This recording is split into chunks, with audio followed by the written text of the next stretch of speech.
Voici la correction des exercices de synthèse de la séquence suite. Premier exercice, on considère la fonction f, polynôme du second degré défini ici et représenté graphiquement ici. On considère une deuxième fonction, g de x égale moins x plus 1, qui est une fonction affine. Première question, tracer la droite D dans le repère. Donc, g de x égale moins x plus 1, l'ordonnée à l'origine c'est 1, ce qui nous donne le point J ici.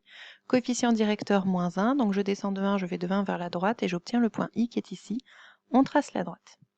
Deuxième question, établir le tableau de signes de f de x moins g de x. Donc on commence par trouver l'expression de f de x moins g de x ici. On n'oublie pas les parenthèses autour de g de x.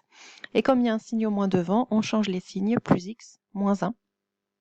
Et en réduisant, on obtient moins x carré moins x plus 2. Ce n'est pas le développement d'un carré connu. Donc on calcule le discriminant avec la formule, on trouve 9. Il est strictement positif, on calcule les deux racines x1 et x2, on trouve 1 et moins 2. Ensuite, pour avoir le signe, donc on peut commencer à construire le tableau et placer les zéros en moins 2 et en 1.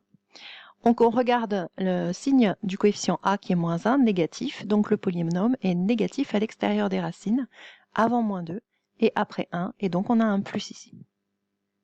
On nous demande ensuite d'en déduire la position relative des deux courbes CF et D, c'est-à-dire savoir quand est-ce qu'il y a un point d'intersection et sur quels intervalles l'une est au-dessus de l'autre.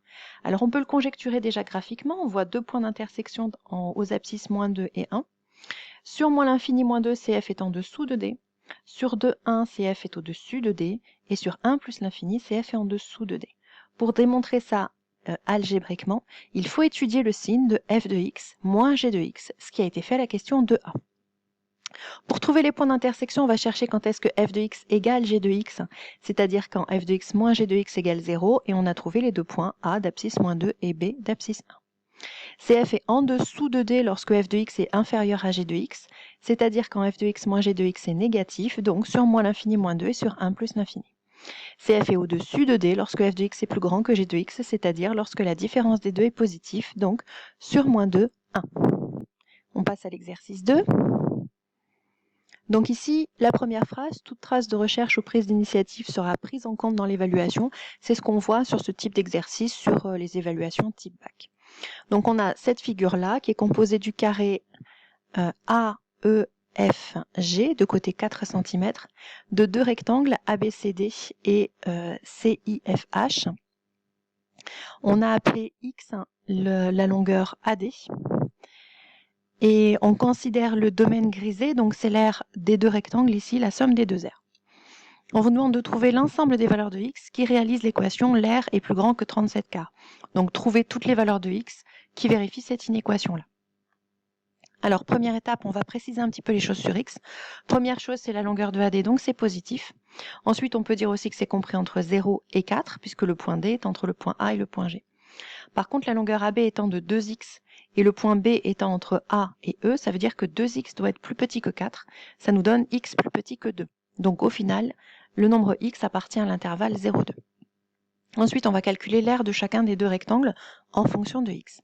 Pour ABCD, on a les côtés x et 2x. On multiplie les deux, ça fait 2x carré pour l'aire. Pour ce rectangle ici, le côté CI, c'est la même longueur que BE, c'est-à-dire 4 moins la longueur de AB, 4 moins 2x. Le côté IF, ça va être 4 moins la longueur DG. Donc ça va être 4 moins x. Ça nous donne donc pour le rectangle CIF 4 moins x fois 4 moins 2x. Et en développant et réduisant, on trouve 2x carré moins 12x plus 16. L'aire, c'est la somme des deux. On fait la somme et on réduit. Donc maintenant, pour résoudre A plus grand que 37 quarts, ça revient à résoudre une inéquation du second degré. On commence par comparer à 0 en basculant le 37 quarts de l'autre côté. On réduit et on obtient cette inéquation-là. Le polynôme qui est ici n'est absolument pas le développement de quelque chose que l'on connaît. Donc on calcule le discriminant, ça fait 36. Les deux racines, on trouve 3 quarts et 9 quarts. On doit savoir quand est-ce que c'est positif ou nul, donc il faut étudier le signe de ce polynôme-là. Le coefficient de x carré, c'est 4, il est positif. Donc le trinôme est positif à l'extérieur des racines, avant 3 quarts, après 9 quarts. On sait que x était uniquement compris entre 0 et 2. Ça veut dire que la seule partie qui nous intéresse ici, c'est positif entre 0 et 3 quarts. Donc les solutions du problème, c'est x appartient à 0 et 3 quarts.